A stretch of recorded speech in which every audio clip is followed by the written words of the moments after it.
Hoxe imos mergullarnos nunha historia fascinante, unha historia sobre como atopar luz nos momentos máis escuros, contada a través de 4 textos antigos que, aínda que escritos en épocas moi distintas, están increíblemente conectados. E todo comeza aquí, nesta frase do profeta Isaías. Parece sinxela, non si? Pois ben, esta liña é a chave, o fío que une todo o que imos ver hoxe. A nosa viaxe vai ter varias paradas. Primeiro, botaremos unha ollada ao contexto, un reino sumido na escuridade. Despois, escoitaremos unha sorprendente profecía de luz. Logo, avanzaremos no tempo para ver como esa luz parece manifestarse en Galilea. Tamén falaremos das divisións, doutro tipo de escuridade, e remataremos coa mensaxe de esperanza que perdura. É un percorrido que vai do histórico ao persoal. Entón, para entender de verdade a mensaxe, temos que viaxar atrás no tempo. Imaxinémonos un momento de crise total aló polo século VIII antes de Cristo, un tempo de medo, de incerteza política, o caldo de cultivo perfecto para que a xente anhelase desesperadamente un rayo de esperanza. A cousa xa viña de atrás, de jeito. Cando morre o rei Salomón, o que era un reino forte e unido, rompe. Fractúrase por completo, creando unha ferida que debilitaría a toda a rexión durante xeracións. E esa fractura deu lugar a isto. Dous reinos enfrontados. Ao norte, Israel, coa súa capital en Samaría, que ollo dato, incluía os territorios de Zabulón e Neftalí, e ao sur, Xudá, con Xerusalén e a liñaxe do rei David, considerado o reino oficial, por así decilo. É importante lembrar isto. Isaías, o noso profeta, está no sur, en Xudá, vendo que pasa. E por se a división interna non fose suficiente, aparece unha ameaza exterior terrible, o Imperio Asirio. Vexamos a cronoloxía do desastre. Nos 732 anexionan os territorios do norte, sí, precisamente Zabulón e Neftalí. Pouco despois, nos 721, cae todo o reino do norte. E o do sur, pois vive con medo, sometido. A isto se refere a escuridade, unha escuridade real, de invasión, de exilio e de desesperación. E xusto aí, no peor momento, cando todo parece perdido e a escuridade total, xorxe a voz de Isaías. E o que di é simplemente radical. É unha mensaxe de esperanza que vai totalmente en contra da realidade que todos estaban a vivir. Escoitemos ben o que promete. Non fala dun pequeno alivio, fala dunha gran luz. Fala de romper o xugo, de quebrar o bastón do opresor. Está a falar dunha liberación total, dunha alegría inmensa, e ademais, para eses mesmos territorios do norte que foran os primeiros en caer. E ollo, porque esta imaxe da gran luz non era casual, formaba parte do ritual de coroación dos reis, así que, cando a xente o escoitaba, entendíao perfectamente.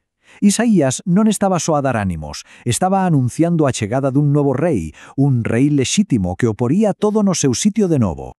Moi ben, agora damos un salto enorme no tempo, varios séculos despois, e atopámonos con Mateo escribindo o seu evanxello. O que fai é coller esta antiga profecía de Isaías e darlle un xiro realmente audaz. Mateo contanos que Xesús non empeza a súa vida pública en Xerusalén, o centro do poder, non.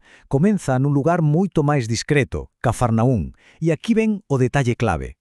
Cafarnaún está nos territorios de Zabulón e Neftalí. Para quen o lía naquel momento, isto non era un simple dato xeográfico, era un sinal, unha pista enorme. Lembremos o que dixera Isaías séculos antes. Falaba dunha luz que aparecería onde? Exacto, na terra de Zabulón e terra de Neftalí, nese lugar concreto que fora o primeiro en ser conquistado. E agora vexamos a xogada mestra de Mateo. Cita directamente a Isaías. Di, basicamente, Xesús foise vivir a Cafarnaúm para que se cumplise o que dixera o profeta. A conexión é directa, explícita, é o seu xeito de decir, vedes, aquela luz prometida é el e apareceu exactamente onde se dixo que aparecería. O lugar convértese na proba. A xeografía ten un significado profundo. O que era unha bella profecía, unha esperanza futura, Mateo preséntao como un feito, algo que está a suceder agora.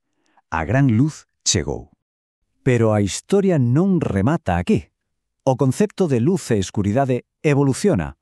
Imos pasar da opresión dun imperio a un tipo de escuridade quizáis máis sutil, pero igual de perigosa, a que nace dentro da propia comunidade. Trasladámonos ahora a Corinto, unha cidade portuaria, un cervedoiro de xente e ideas. E allí, a primeira comunidade cristiá ten un problema moi serio. Un problema de divisións, de enfrentamentos, unha escuridade que ameaza con destruílos desde dentro. O que pasaba era que se formaran bandos. Eu son de Paulo, pois eu de Apolo, pois eu son de Pedro. Cada un co seu líder favorito, casi como se fosen equipos de fútbol. E isto, para o apóstolo Paulo, era un desastre, unha división intolerable. E Paulo lánzalles unha pregunta directa, casi un golpe na mesa. Acaso está Cristo dividido? É unha forma de dicirlles, pero que estades a facer? Se a vosa unidade ven dunha súa fonte, como pode ser que estedes pelellando por estas cousas? Pon en evidencia o absurdo da situación. E para rematar o fío, temos o Salmo. O Señor é a miña luz e a miña salvación. A quen temerei? Vedes como volve a idea? A luz reaparece, pero ahora nun plano moito máis íntimo, persoal.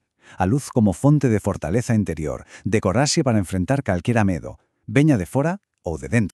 E aquí hai un detalle fascinante. A palabra amén, que usamos tan a meudo, ven dunha raíz hebrea, amán, que significa dúas cousas á vez, crer e manterse firme. Non é curioso? A fe non é só unha idea, implica firmeza, constancia, sobre todo cando as cousas se poñen difíciles. Entán, despois de todo este percorrido pola escuridade e a luz, que podemos sacar en claro? Cal é a mensaxe final que une estes 4 textos? Pois o que vimos é unha evolución. Comenzamos coa escuridade dunha invasión militar. Pasamos a unha profecía de luz. Vimos o seu suposto cumplimento nunha persoa. E rematamos aplicando esa mesma idea á división dunha comunidade e ao medo persoal. A metáfora da luz vai medrando. Pasa de ser unha esperanza para unha nación a ser un principio para cualquera persoa. Hai unha frase que o resume de forma magistral. L'espérance, c'est la foi conjuguée au futur. A esperanza é a fe conjugada en futuro. Que quere decir isto? Pois que a esperanza non é un simple oxalá. É unha fe activa.